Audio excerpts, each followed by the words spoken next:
Hola chicos, bienvenidos a un nuevo vídeo de Ryukidama. Disculpadnos por la tardanza en subir vídeo, pero es que últimamente vamos muy mal de tiempo. Hoy os traemos el unboxing de los libros que han entrado en casa durante el mes de octubre, así que vamos allá. En este paquete nos viene La Divina Comedia, de Dante Alighieri. Esta edición ha sido publicada por Edimat Libros dentro de su colección Piel de Clásicos y es una tapadura en símil piel con este fondo en rojo con detalles en dorado, tan chulis como podéis ver, y esta parte en negro que pega muy bien con el contenido de la obra, La Divina Comedia. Tiene un total de 479 páginas contando todo el índice, 80 si contamos la de cortesía y unas guardas que también están muy chulis. Y es un libro ilustrado mediante grabados que han ido a cargo de Gustavo Doré, son 96 grabados lo que contiene, y la traducción ha sido a cargo del equipo editorial de Edimat, es una traducción propia. Cosas a decir antes de empezar. A pesar de que las ilustraciones, los grabados son muy chulos y muy acertados con respecto a las descripciones que hacen, como podéis ver, nos encontramos un libro escrito en prosa, cuando La Divina Comedia, en origen, siempre se ha escrito, o sea, siempre ha sido un poema compuesto por 100 cánticas, dividida en 3 partes, infierno, purgatorio y paraíso. ¿Influye mucho el que esté en prosa y no en verso? ¿De cara a la historia? No. ¿Por qué? Porque lo importante de la forma en verso es que Dante Alighieri inventó la forma de escribir esos versos para su obra. Pero claro, cuando hacemos la traducción del italiano al español, italiano, lenguaje original en el que se escribió la obra, se pierde esa versificación, hasta el punto de que casi siempre se representa, cuando se escribe en verso, se representa la obra en 2 partes acompañadas, la parte que está en italiano, la parte que está en castellano, para entender lo que dice y ver el recurso estilístico de esos versos, de esa forma de escribir esos versos que inventó Dante Alighieri allá a finales del 1200, principios del 1300. Por lo tanto, no pierdes historia, y según cómo también se puede agradecer un poquito para aquellos que no les guste tanto la poesía y no la entiendan de una forma tan completa como una obra escrita en prosa, como es lo que nos encontramos aquí. Bueno, al margen de eso tenemos muy buenos márgenes, tenemos muy buena letra, tenemos muy buena tinta, un papel un poco asperete, pero con muy buen gramaje, a pesar de que aquí detrás tenemos una ilustración, no se transparenta mucho, y una tinta que parece bastante persistente, a falta de ver cómo es la traducción que ha hecho el equipo editorial. Pues bueno, tenemos una muy buena edición. ¿Qué decir sobre La Divina Comedia? Como habéis visto, no lo acompaña una sinopsis, así que tenemos 2 opciones: o sacarla de internet o hablar un poquito, y vamos a hablar más bien un poquito. La Divina Comedia, ¿por qué se titula comedia cuando lo que tenemos aquí es un viaje del protagonista, Dante Alighieri, al que acompañan varios guías a lo largo del trayecto? ¿Vale? Un viaje del protagonista a través del infierno, del purgatorio y del cielo. Llega, entra al infierno y sale después del cielo y vuelve a la tierra, y en la que explica lo que se encuentra en ese viaje propiamente dicho, que si vamos por el infierno y el purgatorio, bonito no va a ser. ¿Por qué lo llaman comedia? Pues bueno, por las restricciones propias de la época. Como es una obra que tiene un final feliz, el autor, el protagonista, sale con bien de su viaje, pues no podían llamarlo tragedia. Por lo tanto, a pesar de que se tratan temas bastante duros, tuvieron que llamarla comedia. Y lo de divina se le añadió a posterioridad. Dante lo llamó la comedia y fue un crítico posterior que añadió el adjetivo de divina, y con ese nombre se le conoció desde entonces. A lo largo de su viaje, como hemos dicho, le acompañan 2 guías. En el primer trayecto lo acompaña Virgilio, poeta clásico, autor de la Eneida, que lo acompaña a través del infierno y el purgatorio, y cuando llega al paraíso cambia de guía y entonces lo sustituye por Beatriz, que fue su primer amor y su musa. Es una obra muy importante que marcó muchísimo la sociedad. Las descripciones de los castigos a las que se ven sometidos los pecadores fueron tan vívidas que, a pesar de que ya hace 700 años, como hemos dicho, de la publicación original, de la creación original de este libro, todavía subsiste el término dantesco, con las que a día de hoy todavía describimos situaciones, escenas o espectáculos que son especialmente terribles, espantosos o espeluznantes. Así que imaginaos el impacto y la importancia que tuvo esta obra, y por eso la tenemos aquí, aparte de otra cosita que veréis más adelante. Seguimos con el unboxing de 3 libros, que son La máscara de Dimitrios, de Eric Ambler, Misterio con aroma a canela, de R.L. Gilmore, y Catábasis, de R.F. Kuang. Este libro, publicado por Zenda Edasa, es un tapa blanda sin solapas ni nada, pero sí que trae una fajita que mide 21 de alto por unos 13 de anchos, una medida un poquito más amplia que un bucket, y que por otros contactos que hemos tenido con otros libros de esta serie de publicaciones con prólogos de Arturo Pérez Reverte, pues la letra tampoco está muy mal. Este, bueno, como hemos dicho, ha sido prologado por Arturo Pérez Reverte y las ilustraciones han ido a cargo de Augusto Ferrer Dalmau. Tiene un total de 352 páginas y la traducción ha sido a mano de Ana Goldar. ¿Qué nos encontramos en este libro? Pues vamos a ver qué nos dice la sinopsis. Al margen de aquí una frasecita de Pérez Reverte, vamos a leer la sinopsis de la partecita de aquí de lo que es la faja del libro. Dimitrios Macropoulos, el delincuente taimado, el ladrón más escurridizo, el despiadado asesino al que nunca se ha logrado hacer compadecer ante la justicia. Dimitrios puede ser todo eso y algo más, pero en realidad no es demasiado lo que se sabe sobre él. Aún así, cuando su cadáver aparece asesinado y flotando en las aguas del Bósforo, la policía y quienes tienen asuntos pendientes con él creen que su historia criminal ha concluido. Sin embargo, el escritor de novelas policíacas Charles Latimer, enfrentado por azar al enigma, no será capaz de olvidar el asunto, y su pesquisa lo llevará a indagar en el oscuro pasado del hombre misterioso al que todos odiaban, en un laberinto de espionaje, droga y muerte, donde su propia vida se verá en peligro. Publicada en 1939 y llevada al cine en 1944 en una soberbia adaptación de Jim Negulesco, La máscara de Dimitrios es una novela de crimen y espionaje en el más perfecto significado del término. Situándola en la turbia Europa oriental de entreguerras, Eric Ambler nos ofrece una obra maestra que ha entusiasmado a lectores como John le Carré, Hitchcock, Graham Greene e Ian Fleming. Bueno, novela de misterio, de espionaje, novela negra, un periodo interesante, turbulento, entre guerras, y que tenemos muchísimas ganas de tener aquí en casa.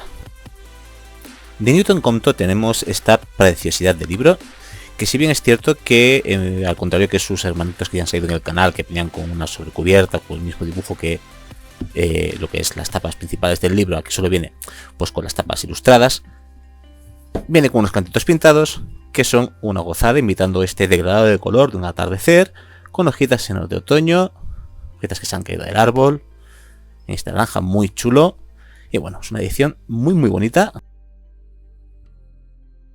que mide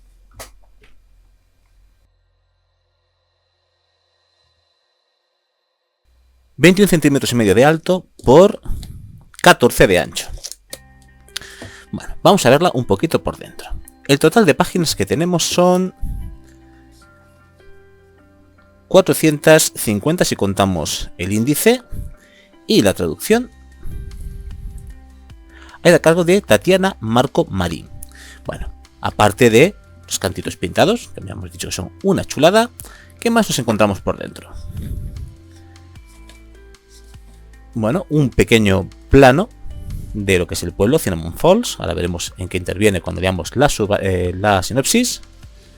Y dentro, pues, una buena letra, un papel, bueno, algo rugosete, pero con buen gramaje, buenos márgenes, distintos tipos de letra, algún que otro detallito me ha parecido ver en algún momento. Así, aquí al cambiar de escena, pues tenemos unas hojitas otoñales, muy chulis, y bueno, como vemos no hay ningún tipo de ilustración, salvo esas. Está muy interesante, bueno, ilustración. Pues los cantos pintadetes. Y a ver qué nos dice la sinopsis. Bienvenidos a Cinnamon Falls, el lugar perfecto para resolver un crimen y encontrar el amor. Después de una ruptura amorosa, Nia regresa a Cinnamon Falls en busca de consuelo y un poco de paz. Pero justo cuando espera pasar desapercibida, el pueblo se encuentra sumido en los preparativos del Fall Fest, el evento más importante del año. Gente de todas partes asiste para pescar manzanas con la boca, tallar calabazas y participar en las carreras de sacos. Sin embargo, apenas unos días antes de que comience el festival, sucede algo inesperado. Un cadáver aparece en la cafetería local junto a una nota de lo más inquietante. Para descubrir qué está ocurriendo, Nia tendrá que unir fuerzas con sus viejos vecinos, entre ellos su exnovio Jess, ese chico alto, moreno y guapísimo al que nunca olvidó del todo. ¿Podrán encontrar al asesino antes de que ataque de nuevo? R.D. Kilmore es el seudónimo de la autora estadounidense Nicole Reis. Cuando no está escribiendo, se dedica a no hacer deporte, llorar sobre una pila de manuscritos inacabados, regañar a niños en bibliotecas o escuchar conversaciones ajenas. Una nota muy divertida que me apetecía compartir con vosotros. Bueno, es un cozy crime para esta época otoñal y nos apetecía tenerlo aquí en casita, a ver qué tal está. Este libro ha sido publicado por Hydra. Es una tapa dura, con sobrecubiertas y cantitos pintados, que les han quedado muy chulos, que mide 22,5 centímetros de alto por 15,5 de ancho. Tiene 648 páginas y ha sido traducido por Patricia Enríquez, y ya desde su título esto da una declaración de intenciones. ¿Por qué? Porque catábasis es el término con el que en la épica se refiere al viaje del héroe al inframundo. Desde personajes mitológicos como Orfeo a literarios como Ulises, el Odisea o Eneas, en la Eneida, incluso Percy Jackson en El ladrón del rayo, han hecho este viaje. Como también lo ha hecho un nuevo conocido nuestro, Dante Alighieri en la Divina Comedia. De ahí que hayamos sacado primero este libro, porque, como veremos ahora, Catabasis hace referencia, en cierto sentido, a la parte del infierno de la Divina Comedia de Dante.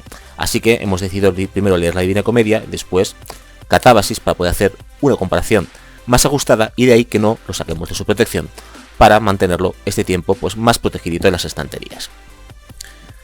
Dicho esto, vamos a leer la sinopsis para que veáis de qué estamos hablando. A medio camino entre El infierno de Dante y Piranesi, de Susanna Clarke, esta nueva novela de fantasía Dark Academia de R.C. Kwan, la autora superventas número 1 de Babel y Amarilla, nos presenta a dos estudiantes que deben dejar de lado su rivalidad y viajar al infierno y salvar el alma de su profesor, quizá a costa de perder las suyas. Alice Lau siempre ha tenido una única meta: convertirse en una de las mentes más brillantes en el campo de la magia. Lo ha sacrificado todo para tratar de conseguirlo: su orgullo, su salud, su vida amorosa y por supuesto su cordura. Todo para trabajar en Cambridge con el profesor Jacob Grimes, el mejor mago del mundo, hasta que el profesor muere en un accidente mágico que podía haber sido culpa de Alice. Grimes ha ido al infierno, y ella va en su busca sin dudarlo, porque tener una carta de recomendación en sus ahora incorpóreas manos podría ser clave para su futuro, y la muerte no va a evitar que siga persiguiendo sus sueños. Y su rival, Peter Murdoch, ha llegado a la misma conclusión. Sin nada que les sirva de guía, excepto las historias de Dante y Orfeo, y cargados de tiza suficiente como para dibujar todos los pentagramas necesarios para sus hechizos, además del ardiente deseo de lograr que todos sus esfuerzos académicos hayan servido de algo, se disponen a recorrer el infierno en busca de un hombre que ni siquiera les cae bien. Pero el infierno no es como aparece en los libros de ficción. La magia no es siempre la respuesta, y hay algo en el pasado de Alice y Peter que podría convertirlos en los aliados perfectos o conducirlos a la perdición. Nos encantó la premisa y era obligado a hacer esa comparativa. Y aquí tenemos un unboxing doble, con un nuevo tomo de nuestra mini colección de biográficos, que este mes se trata de Einstein. Y además tenemos Carreteras de Otoño, de Lou Bernini. Este libro es un tapaduras en sobrecubiertas que ha sido publicado por 5 Tintas y, como ya sabéis de unboxing anteriores, es completamente ilustrado por dentro y presenta lo que es la biografía de Einstein, en este caso en imágenes e infogramas, dando datos curiosos y a veces no muy conocidos de los personajes que vienen a traernos en cada librito. Vamos a leer la sinopsis para ver qué nos dicen de él. La colección biográfico ofrece una mirada completamente nueva de las vidas de grandes creadores y pensadores de la historia. Recoge 50 fechas, hechos, pensamientos, hábitos y éxitos que los definen y los plasma mediante vividas instantáneas en forma de infografías. Este sobreconocido que Albert Einstein, 1879-1955, fue un genio y un físico pionero que descubrió la teoría general de la relatividad y creó la ecuación más famosa del mundo: E es igual a mc al cuadrado. Lo que quizás no se sepa es que fue ciudadano de 3 países distintos, que su trabajo predijo los agujeros negros y explicó el Big Bang, que le gustaba tocar el violín y que se negaba a ponerse calcetines. Biográfico Einstein ofrece una icónica guía de su vida, obra y legado, mediante una serie de hechos y cifras impactantes convertidos en atractivas imágenes que descubren al científico más allá de su ciencia. Y bueno, es un autor, un pensador, un genio, y convenía tenerlo aquí en casa. Este libro de la serie Noir de HarperCollins es un tapa blanda con solapas que mide 23 centímetros de alto por casi 16 de ancho. Tiene un total de, contando los agradecimientos, 318 páginas y la traducción ha ido a cargo de Carlos Ramón Malavé. Bueno, en cuanto a su estructura interna, pues nos encontramos un papel no muy rugoso, aunque sí tiene estos tonitos de papel recicladete, con un buen gramaje, una buena letra. Vale, pasan bien las páginas, es suavecito de pasar, buenos márgenes, no se han aprovechado en exceso. Parece que buena tinta y no se observa ningún tipo de ilustración, ni dibujito, ni marca aparte de las propias letras. Y bueno, vamos a ver qué nos dice la sinopsis. A Frank Widry se le ha acabado la suerte. Fiel empleado del capo de la mafia de Nueva Orleans, Marcelo, Widry sabe que todo el mundo es prescindible, pero ahora le toca a él. Sabe demasiado sobre el crimen del siglo, el asesinato de JFK. Sin apenas opciones, Widry se echa a la carretera camino de Las Vegas para ver a un antiguo socio. Widry sabe que la primera regla para huir es no detenerse, pero cuando ve a una mujer parada en la carretera, con el coche averiado, 2 hijas pequeñas y un perro, descubre la manera perfecta de ocultar sus pasos. Ella también ha escapado de una existencia asfixiante en un pequeño pueblo de Oklahoma. Otra regla: los fugitivos no deberían enamorarse, sobre todo el uno del otro. Todo el mundo es prescindible, o debería serlo, pero ahora Widry no puede dar la espalda a la mujer de la que se ha enamorado, aunque eso podría costarles la vida a ambos. Bueno, tenemos aquí una historia de mafia mezclado con el asesinato de JFK, misterio, viaje, encuentros, romance, un poquito de todo. Muy muy interesante. Aquí tenemos Tierras Rojas de Joe Abercrombie. De Alianza Editorial tenemos este tapadura sin sobrecubiertas ni nada, que sería la 6ª entrega de La Primera Ley de Joe Abercrombie o la 3ª de las novelas independientes. Es un 20-13, como indica aquí el simbolito que ya conocéis, o sea que son 20 de alto por 13 de ancho. Tiene un total de 702 páginas contando con el índice y la traducción ha ido a cargo de Javier Martín Lalanda. Bueno, empezamos aquí con las guardas, en la segunda de las guardas con un mapa que se ve aquí con mucho más detalle. En su estructura interna tenemos, pues bueno, es un 20-13, suelen tener buena letra, margen un poco justito en el centro, pero tampoco es algo que moleste mucho. Tenemos un buen papel, buenos márgenes laterales e inferiores, una buena tinta. Salvo el mapa no se observa ningún otro tipo de dibujito ni nada. Bueno, y está muy bien. Y no leeremos la sinopsis por no hacer spoilers de los anteriores o cosas que hayan podido pasar en la primera trilogía. Así que aquí tenemos este y seguiremos con las completas para terminar de hacer la colección. En este paquete tenemos Jane Austen Investiga de Jessica Bull. De Lumen tenemos este tapa blanda con solapas, amplias solapas, que casi hace una doble tapa, que mide 23 centímetros de alto por 15 de ancho. Tiene un total, aparte de unas guardas que son muy chulas, un total de 438 páginas y la traducción ha ido a cargo, encontramos por aquí, de Ana Alcaina Pérez y Laura Martín de Dios. En cuanto a su estructura interna, pues tenemos una muy buena letra, un papel bastante melosete, detallito aquí al principio de página con la numeración encima, cuando lo normal es tenerla abajo, pero bueno, encima está bien también. Distinto, cómodo, bueno, está bien. Buenos márgenes, buen papel, buena letra, buena tinta. Alguna otra cartita parece. Está interesante ver de qué va la historia y ahora leeremos la sinopsis. Es el año 1795 y en el condado de Hampshire Jane Austen acude a una fiesta durante la que espera que Tom Lefroy, el gran amor de su vida y quien inspiró al personaje de Mr. Darcy, le proponga matrimonio. Pero todo se va al traste cuando el cadáver de Madame Renault, la desdichada sombrerera, aparece en el pequeño cuarto de la ropa blanca. Tras encontrar a Georgie, el hermano de Jane, con un collar perteneciente a la difunta, la policía da el caso por cerrado, por lo que el joven podría terminar con la soga al cuello. Convencida de su inocencia y de que detrás de todo lo sucedido se esconde algo más, Jane decide investigar por su cuenta sobre la sociedad local. A medida que se vaya enfrentando al peligro, el engaño y el escándalo entre sus propios amigos y vecinos, y crezca su lista de sospechosos, sus agudas dotes de observación se verán puestas a prueba.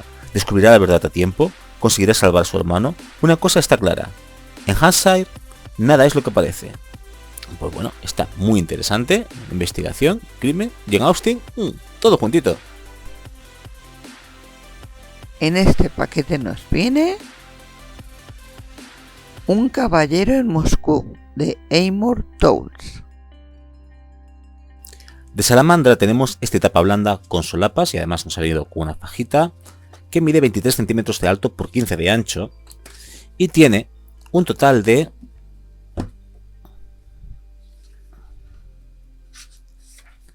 509 páginas. La traducción ha ido a cargo de Gemma Rovira Ortega y vamos a ver cómo está por dentro. Bueno, tenemos un papel que está bastante bien. Todos tenemos ya este color normalito que se ha impuesto ahora. No tenemos ese papel blanco. Tenemos este más ecológico, más reciclado. Buena letra, buena tinta. Margen central un pelín apuradete. Los otros, bueno, están bien. Más fácil de leer. Un gramaje adecuado. Un papel, sí, un poco recio. Pero bueno, se pasa bien. Buena letra, separación de escenas. Bueno. Y vamos a ver qué nos dice la historia. Condenado a muerte por los bolcheviques en 1922, el conde Alexander Ilich Rostov elude su trágico final por un inusitado giro del destino. Gracias a un poema subversivo escrito 10 años antes, el comité revolucionario conmuta la pena máxima por un arresto domiciliario inaudito.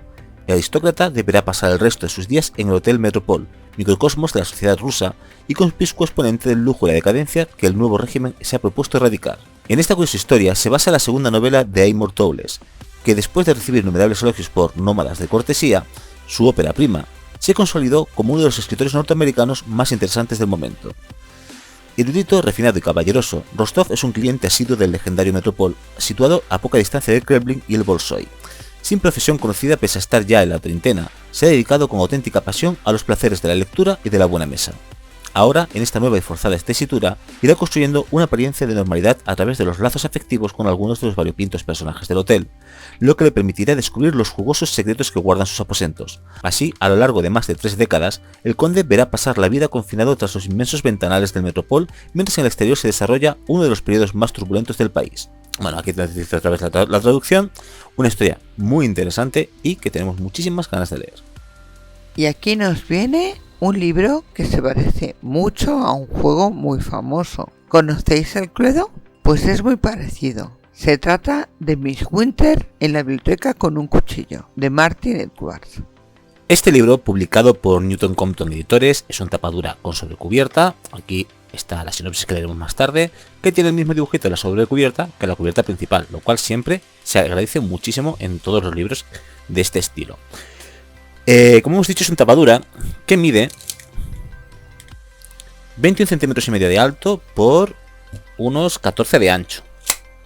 Y nos llamó muchísimo la atención porque nos recordó a el Cluedo.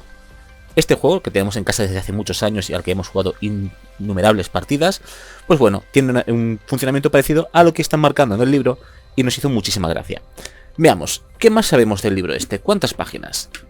Pues tiene un total de 444 sin contar el índice y la traducción ha ido a cargo de Miguel Alpuente.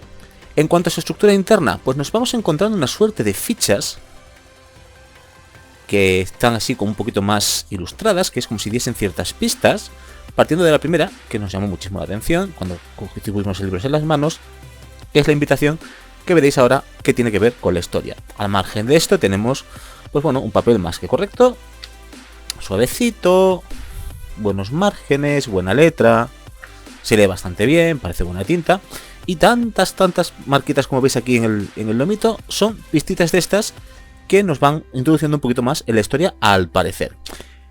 ¿Qué nos dice la sinopsis? Hemos dicho está aquí delante, así que la leeremos aquí. La Fundación Midwinter ha invitado a 6 personas relacionadas con el mundo de la novela negra y que están pasando por un mal momento de su carrera profesional a participar en un juego muy especial esta Navidad. El reto parece sencillo y emocionante, resolver el asesinato ficticio de un escritor de novelas de misterio en un pueblo remoto. El ganador obtendrá un premio que cambiará su vida para siempre.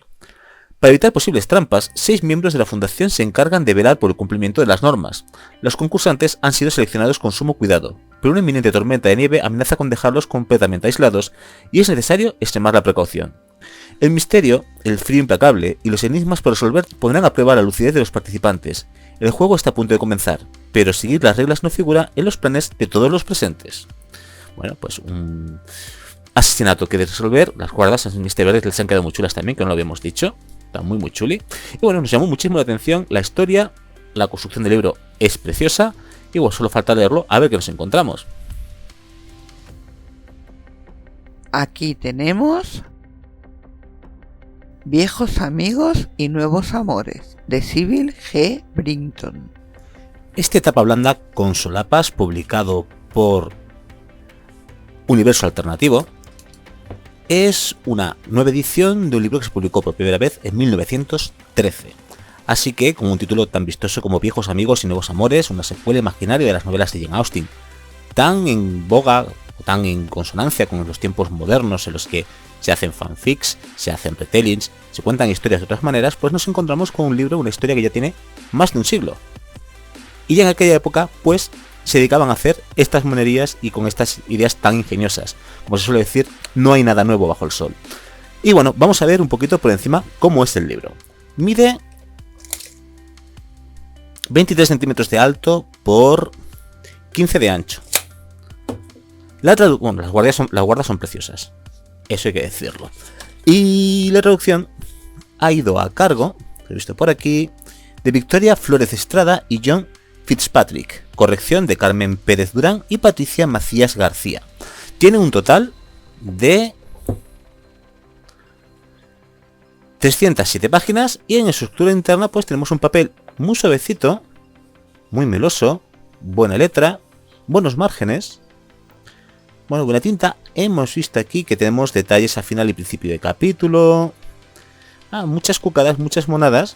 Y veremos la sinopsis que nos cuenta sobre las historias que encierran estas páginas.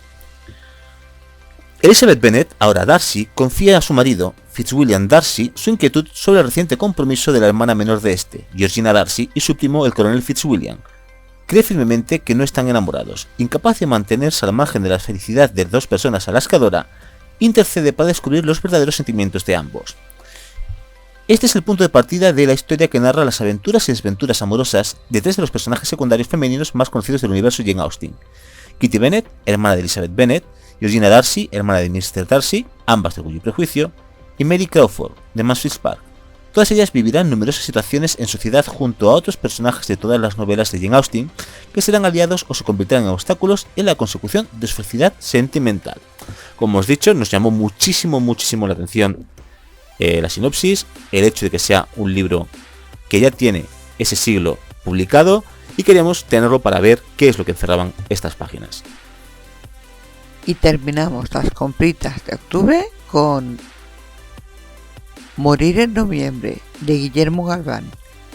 La tercera entrega de las novelas del detective Carlos Lombardi pertenece a la serie policíaca de HarperCollins y mide 23 centímetros de alto por 15,5 de ancho. Es una tapa blanda con solapas. Aquí tenemos vida del autor, la trasera, pues ciertos comentarios sobre la obra, y al ser tercera parte no leeremos la sinopsis. Tiene un total de 446 páginas y en cuanto a su estructura interna pues tenemos muy buena letra, un papel más que decente, un pelín rugoso quizás, vale, pero poca cosa, buenos márgenes y buena tinta. Bueno, novela policíaca en la época de la posguerra, como las dos anteriores. Ardemos en ganas de leernos esta nueva entrega. Y eso es todo por hoy. Como siempre esperamos que os haya gustado el vídeo. Os recordamos que desde el principio de septiembre hemos puesto a vuestra disposición una página de Patreon para aquellos espectadores que queráis apoyar el canal y que queráis disfrutar de las ventajas de convertiros en nuestros mecenas. Los que os animéis a seguirnos por allí disfrutaréis de todo el contenido del canal en Early Access, acceso temprano o anticipado. Y también tendréis acceso en exclusiva, solo para miembros, 2 formatos nuevos. Uno es Porque te quiero, que, como el nombre indica, son libros nuevos y no tan nuevos también, que nos parecen interesantes y que queremos adquirir. Y el otro formato exclusivo es una categoría que hemos llamado Star Books, que es nuestra valoración en número de estrellas junto a una leve reseña, ya que en todo momento buscamos evitar el spoiler de nuestras lecturas en general, tanto las más recientes como las de libros que ya hemos leído hace un tiempo, pero que todavía no habían sido reseñados. Y aparte del sistema de mecenazgo, y llegados a este punto, solo nos queda deciros, como siempre, que mandamos un fuerte abrazo a nuestros seguidores, y para los que nos habéis visto por primera vez, os animamos a suscribiros al canal, os pedimos que nos dejéis un like, os recordamos que activéis la campanita para estar informados de cuando hay vídeo nuevo, y también os pedimos que nos sigáis en nuestras redes y que compartáis con vuestros amigos y conocidos, que nos dejéis vuestros comentarios, que siempre nos interesa leerlos, que interactúes con nosotros con algún emoji, que eso nos indicará que estáis ahí. Y eso es todo por hoy, nos vemos en el próximo vídeo. ¡Chao!